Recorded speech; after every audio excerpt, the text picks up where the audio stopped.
trying to start it up. I don't know what's going on with this. But yeah, this is my day. Twisting my knee and trying to get on here and get on the power truck to the power and to power snow, and it's not working. Trying to make a video, but I don't know what's going on.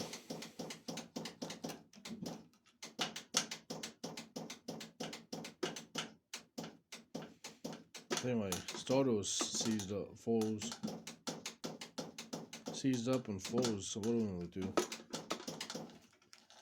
That's something. Try the plow. I know I got battery's good. I put the jump pack on the battery and still nothing. So I don't know. I'm gonna do something, guys, and stay tuned. If you guys see me making a video, me out plowing, I got it. So, alright, peace out, guys.